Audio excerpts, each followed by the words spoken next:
If you've watched this channel quite a bit, we watch Nero quite a bit on this channel. And the reason is because he provides insight into an opinion of Call of Duty, one I don't normally agree with. However, today we're going to be watching one of his videos that I just so happen to, I think, actually agree with. It is on skill-based matchmaking and two boxing. I haven't seen the whole video, but I figured we would watch it together and see what Nero has to say about skill-based matchmaking within Black Ops 6.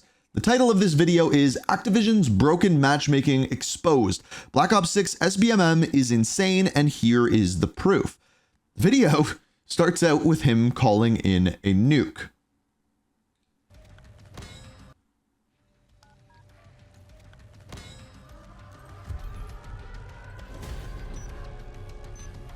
Nice camo. Nice camo. Gold looks nice.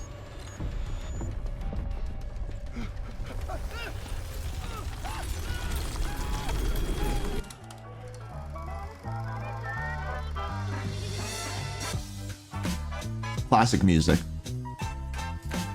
Ladies and gentlemen, welcome back to the channel, and today is the day. Today I finally crossed over to the dark side and I gave two boxing a try. I've seen a number. Okay, so if you don't know what two boxing is, it is using basically a spoof account to join their games who have horrible stats to get in the lower tier or the protected bracket of skill-based matchmaking. So this is actually going to be one where you might want to pay attention to the gameplay. Videos on this, and the results were honestly freaking mind-blowing. Like, you guys remember back during the Black Ops 6 beta that I made a new account called the Father of 4, which was meant to represent. Oh yes, yeah. So you made the Father of 4 account, which was hilarious. So that was his reverse boosted account, essentially. The average COD player with no skill-based matchmaking. So that's who he's joining on.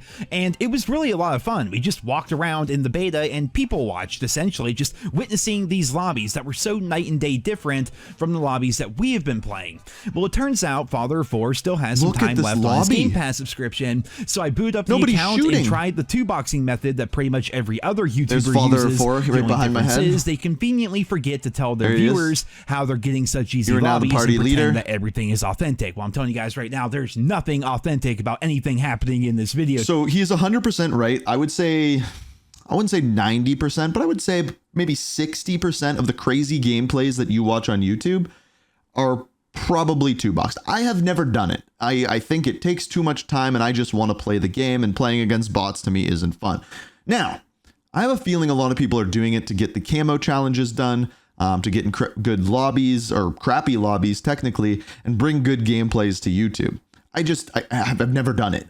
But today, I don't see a point. When I got into these lobbies, I could not believe what was going on. It was so easy that I was actually getting annoyed because for one reason or another, something would always happen to take me out when I was a few kills away from a nuke. Enemy players barely shot back. My teammates were pretty much the same. And a few times, I was accused of being a cheater in the text chat, which was pretty freaking funny. The craziest part is even know where they are. These lobbies is so stupidly simple. I see why all these other YouTubers are doing it. You just make a second account that has terrible stats, and then you search for a game. Once you get into a lobby, you join your bot account on your main account, you wait for it to put you in, and then you're set. From there, you back out your bot account from the lobby, and you just bypass skill-based matchmaking entirely, though I will say that sometimes the process is a bit of... Okay, I'm trying to think here. A lot of people want this removed from the game. I'm trying to think of how they do it, because if they do it in the wrong way, you're just not going to be able to play with your friends who are crappy. So I don't know how you fix that. A pain in the ass. Sometimes you get into lobbies that are already started, like they already have 12 people. Sometimes you get thrown into a game late and there's no room for you to join your main account. Then you have to back out and research and start the process over. It can take a while at times. I don't want to take 10 minutes just to get into a game. It's so stupidly simple to pull off. But what's even stupider, however, is how crazy the matchmaking system is within Call of Duty. For me, every lobby is the same. Playing Black Ops 6 is a lot like joining a gym. The amount of weight... So here's the thing, right? And I doubt he's going to mention this, but that is every tier of skill-based matchmaking. Skill-based matchmaking makes it so every game is the same. And I'm going to call this the McDonald's effect, okay? People want consistency in their life.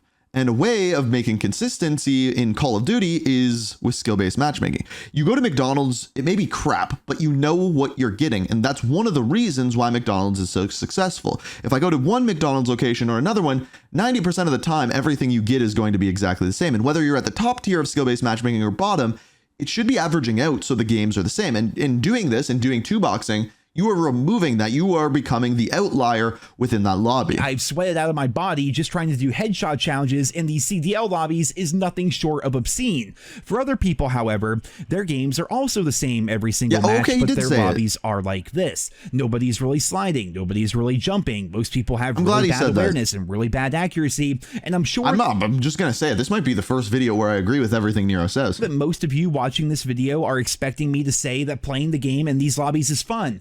But it really isn't, because skill-based matchmaking in this game is so thick that playing in these lobbies does not give you a sense of accomplishment like Call of Duty used to.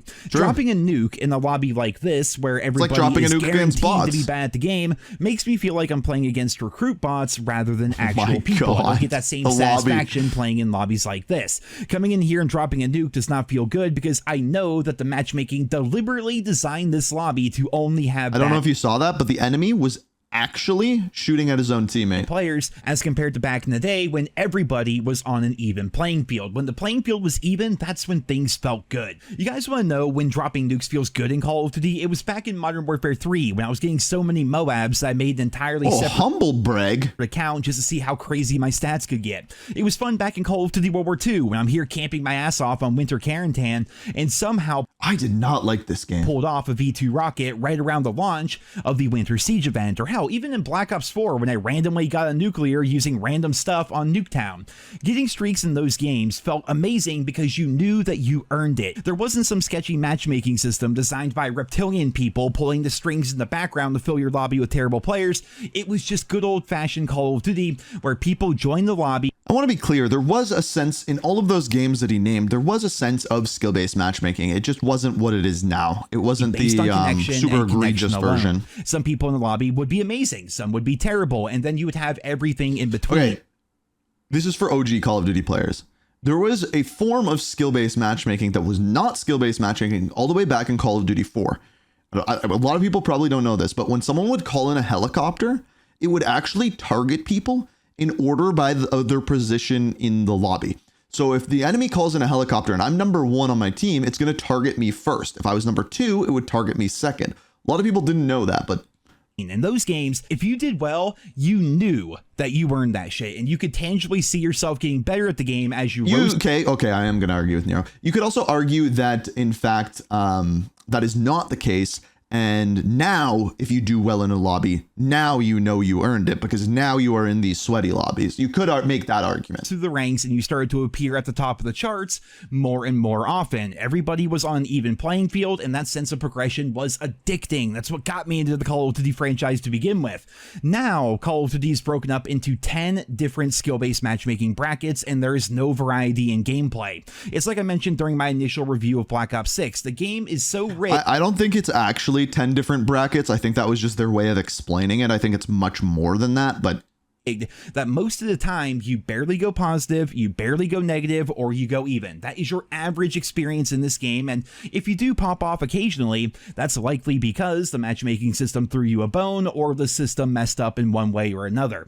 Popping off in COD does not feel as good as it used to because you know that behind the scenes the lobby was set up with a So this is my issue. It's not that the lobby's set up with for you to do well. It's that after you do well, you know you're going to get thrown into the meat grinder for the next 2 games, and then you'll get one more game. It's too, I don't want to say predictable, but really that's the word I got for it. In mind, it was just up to the players to go out there and do their thing and get the result that Activision anticipated. Overall, the 2-box method in Black Ops 6 is stupidly easy to pull off. The hardest part is paying $15 or whatever it costs for a month of Game Pass. You also need to have another system to play the game on, but a lot of people already have a PC or a laptop of some kind, so all you have to do is download Call of Duty onto that system, add your main account to your bot account's friends list, search for a game with your bot account, and then join it on your I love how he's telling people to do it.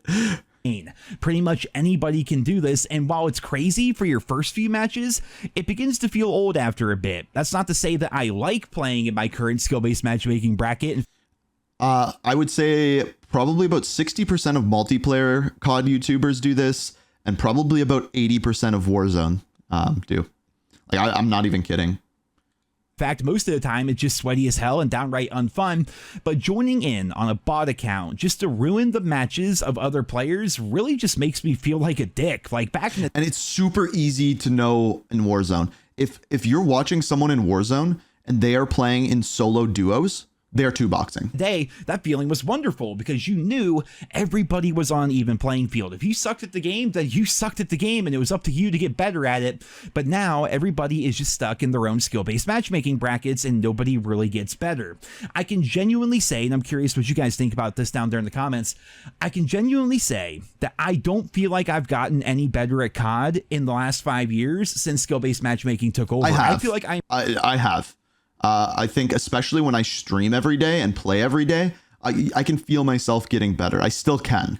Just as good now in Black Ops 6 as I was during freaking Vanguard, for example. You know what I mean? Like with skill-based matchmaking, I don't see myself actually improving. You don't see it though. I do agree with that. The same. I'm here in my bracket and that's where I'm going to stay, and other people are in their brackets and that's where they're going to stay. Joining a bot lobby doesn't make me feel good because those people have no idea what is happening. Activision has manipulated those players into thinking that this is what Call of Duty is. Therefore, they don't ever really see improvement because just like us, all of their matches are pretty much the same. People in those lobbies genuinely thought I was cheating, and without putting myself down too much here, like, come on, like, I'm me. I'm above average for sure, but I'm not amazing at Call of Duty or anything like that. But to them, the numbers I was putting up were otherworldly. They could not fathom the amount of kills I was getting in those lobbies. I'm going to wrap things up with this. For me anyway, joining bot lobbies and putting up streaks does not feel rewarding, but at the same time, 120 and 19. I had a 95 and 10 the other day without two boxing.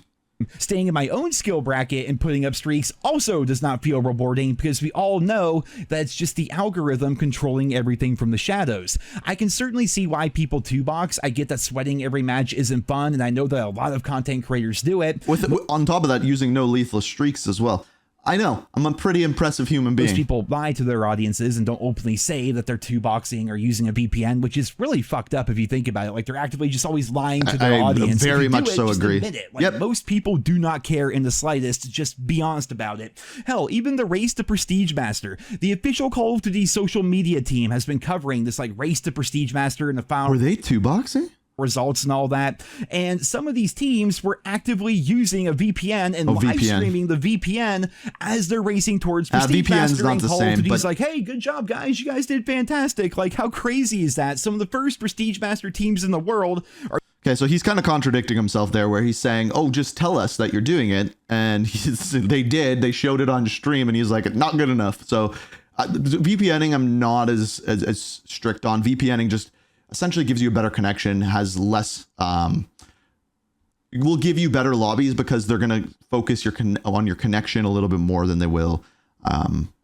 your SBMM. Are just openly using a VPN, and Call of Duty doesn't care. It's such a weird world that we live in right now, honestly. But for me, I'm just going to go back to my normal lobbies and continue grinding out my camos and my levels and my prestige, because to me too, that Nero. Is what makes Call of Duty fun, having that progression in the game. The matchmaking has been borked, and it's been borked for years, and as such, it's really... Also, I'm going to have a video up on this maybe on the main channel, but one thing a lot of people are saying as of late is that you level up too slow in Black Ops 6, and I agree.